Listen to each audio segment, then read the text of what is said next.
मैं डॉक्टर अमित भटनागर पंतनगर कृषि विश्वविद्यालय में सस्य विज्ञान विभाग में प्रोफेसर के पद पर कार्यरत हूं और मेरा यह प्रयास है किसानों तक सही जानकारी पहुंचे। इसके लिए मैंने इस चैनल पे कृषि किसान प्लेलिस्ट बनाई है। वो किसान भाइयों के लिए बहुत लाभकारी है। आप उस प्लेलिस्ट को जरूर देखें। और भी बहुत सारी प्लेलिस्ट हैं जो एग्रीकल्चर के स्टूडेंट्स के लिए बहुत हेल्पफुल हैं। आज जो मैं बात करना चाहता हूँ यह है कि ये धान की नर्सरी का समय है। इसके बाद धान लगाया जाएगा और धान की नर्सरी में पौध पीली पड़ने लगती है। तो ऐसे समय में हमें किस खाद का स्प्रे करना चाहिए? देखिए, ये खाद बहुत इंपॉर्टेंट है। किस खाद का हम करें और उसका कंसंट्रेशन कितने प्रतिशत का करें। अगर ये दोनों चीज़ सही होंगी तो हमारी जो धान की पौध है वो हेल्दी होगी, अच्छी होगी, पत्तियां मजबूत रहेंगी, जड़ें अच्छी होंगी। तो जब हम उसकी ट्रांसप्लांटिंग करेंगे, रोपाई करेंगे, तो पौधे अपनी जड़ जल्दी पकड़ लेंगे और फिर फसल भी अच्छी होगी। इसलिए नर्सरी में पौधों का स्वस्थ रहना बहुत जरूरी है। सामान्यतः जो धान की नर्सरी जब शुरू होती है 10-12 दिन बाद वो पीली पड़ने लगती है। अब ये जो पीली पड़ती है 2-3 कारणों से हो सकती है। अगर हम पोषक तत्वों की बात करें, नाइट्रोजन की कमी भी हो सकती है और जिंक की कमी भी हो सकती है। और जिंक की कमी बड़ी कॉमन देखी गई है।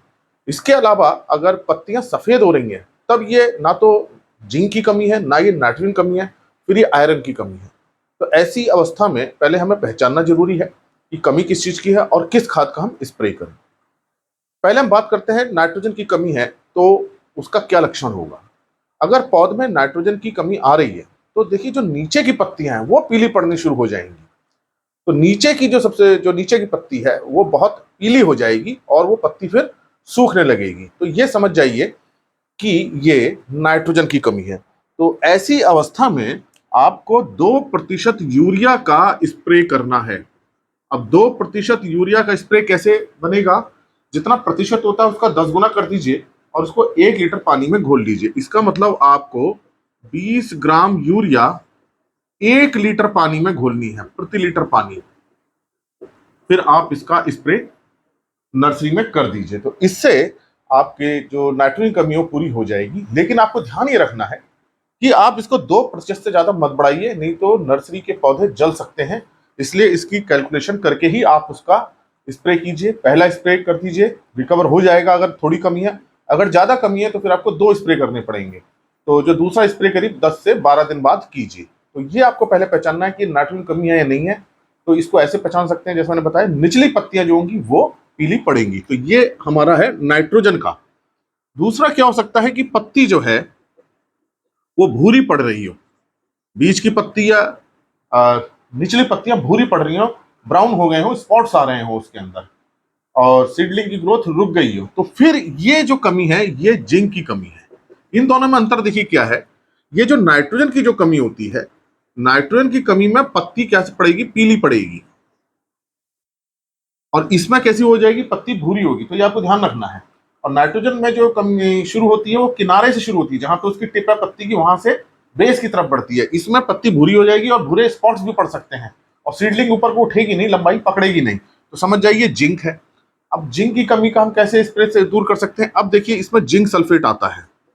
अब जिंक सल्फेट भी 2 तरह का आता है, इसमें आपको ध्यान रखना है। एक आता है 33% वाला, जिसको हम बोलते हैं हेप्टाहाइड्रेट।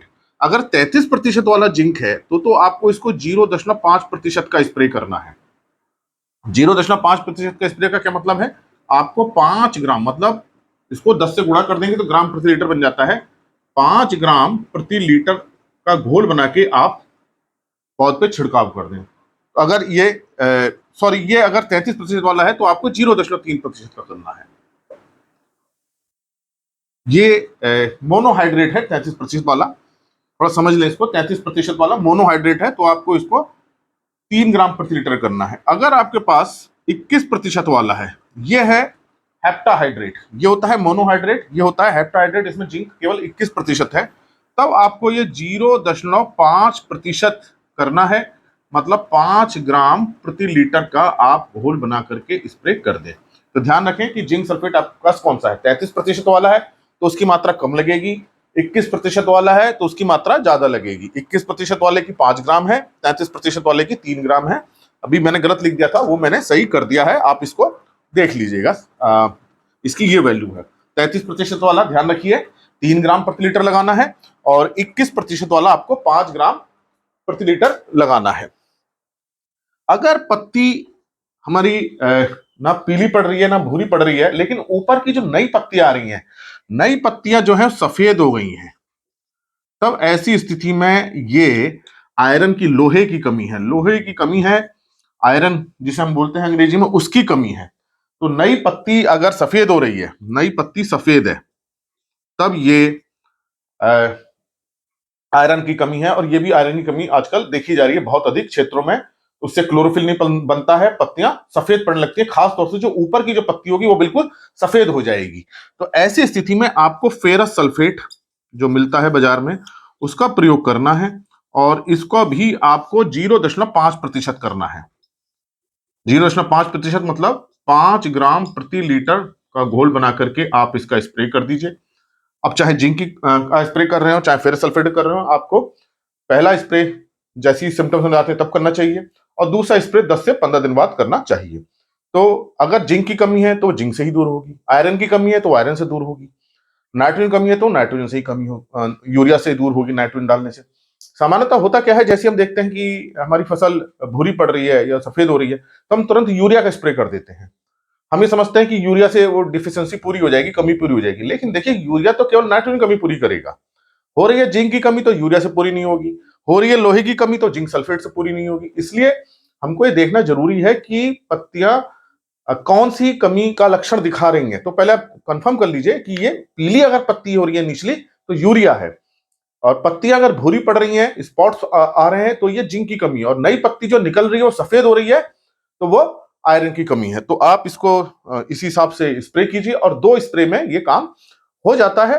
ध्यान रखना है, प्रतिशत की मात्रा ध्यान रखनी है। यूरिया 2% करना है, जिंक सल्फेट अगर 21% वाला है तो 0.5 करना है, 33% वाला जिंक सल्फेट है तो आपको 0.3% घोल पे करना है, और फिर सल्फेट आपको 0.5% का करना है। तो ये आप अगर स्प्रे कर देंगे तो इनकी कमी पूरी हो जाएगी, और धान की नर्सरी स्वस्थ रहेगी, पत्तियां मजबूत रहेंगी, हरी रहेंगी, जड़ें भी मजबूत रहेंगी। और जैसे ही आप ट्रांसप्लांटिंग करेंगे स्वस्थ नर्सरी के पौधों का, तो फसल भी आपकी मजबूती से खड़ी हो जाएगी, और उसमें फिर कल्ले भी अच्छे निकलेंगे। इन वीडियोस को ज्यादा से ज्यादा लोगों के साथ शेयर करें ताकि वो भी इसका लाभ ले सकें। अगर चैनल सब्सक्राइब नहीं किया है तो सब्सक्राइब करें। धन्यवाद।